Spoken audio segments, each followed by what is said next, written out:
بسم الله الرحمن الرحیم. محترمو او معززو ورونو، په ننني درس کې د ایمان اړوند ځینې خبرې کوو، ځکه هر مؤمن مسلمان چې پوښتنه ځینې وکړي چې ته مؤمن یې، دی ورته وایي هو زه مؤمن یم. ایمان لرې؟ و الحمدلله ایمان لرم. که پوښتنه ځینې وکړي چې ایمان څه ته وایي، نو دی به شاوخوا وګوري، وایي ایمان خو نو بس دا دی چې زه مسلمان یم، مؤمن یم. نه مسلمان وروره، ستا باید ایمان زده یي چې ایمان څه ته وایي. که یو کافر ستاسو پوښتنه وکړي چې ته ایمان لرې، ته ورته هو وایي ایمان څه شی دی، تا ته باید معلوم وي،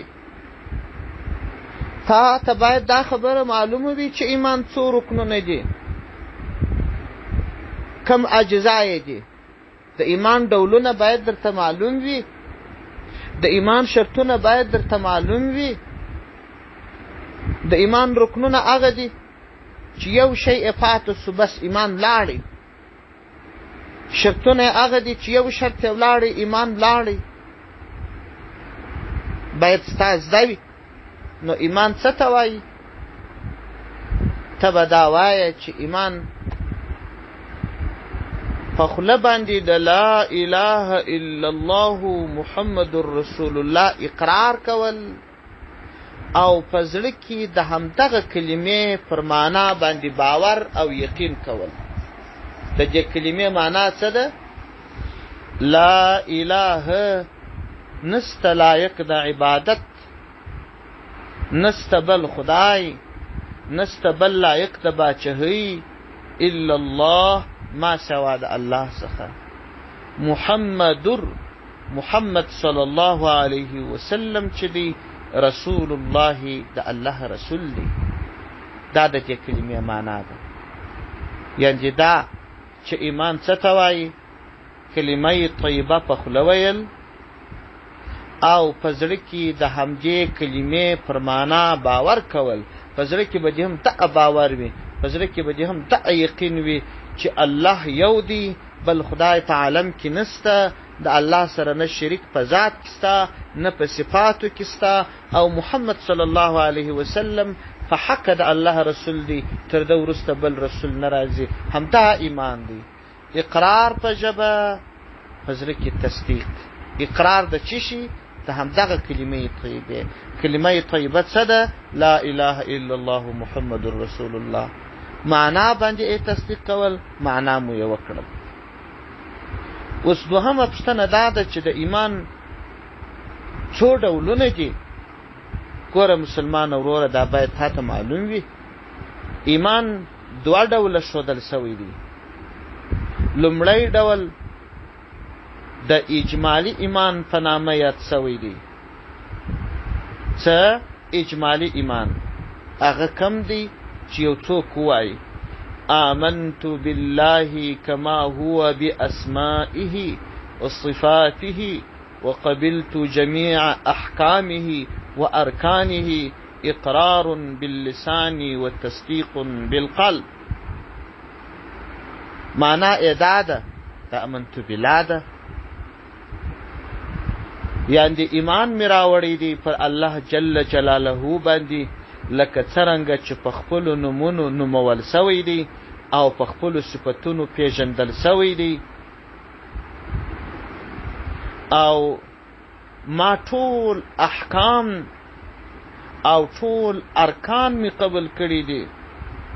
د الله چې څه احکام ما ته رالیږل سوي دي، څه ارکان ما ته رالیږل سوي دي، ټول می قبول کړي دي. په ژبه باندې اقرار کوم، په زړه تصدیق کوم. همدغه ته اجمالي ایمان ویل کېږي.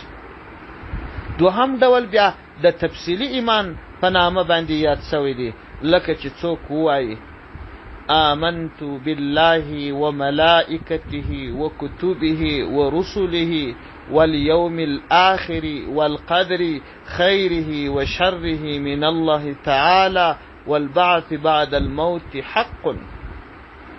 یعنی معنا اعداده ایمان مې راوړی دی پر الله جل جلاله باندې، پر ملائکو باندې، کتابونو باندې، رسولانو باندې، او د قیامت د ورځې پر راتګ باندې مې ایمان راوړی دی، او ایمان مې راوړی دی چې د خیر او شر اندازه د الله جل جلاله د لوري څخه ده، او د مړینې څخه وروسته بیا ژوندون حق دی.